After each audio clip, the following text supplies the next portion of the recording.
দেখা গেছে আমাদের যে পরিমাণ ধান সরকারি লেভেলে ক্রয় করার কথা ওটার থেকে প্রায় আমার মনে হয় 10 ভাগের 1 ভাগও ক্রয় করা যায়নি। আর প্লাস গতবারের থেকে পার কেজি ধানের দাম আমরা 3 টাকা করে বাড়িয়ে দিয়েছি।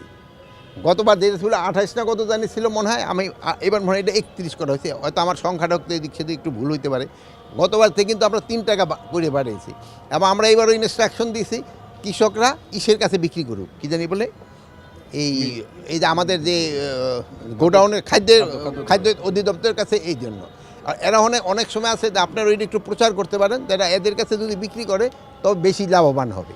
আর অনেক সময় ইসের কাছে বিক্রি করলে ওই অনেক সময় আমাদের কৃষকরা ক্ষতিগ্রস্ত হয়। দাম এখন কিন্তু এই গত 2-3 দিন যাবৎ কিন্তু মোটা চালের দামটা কিন্তু একটু কমছে।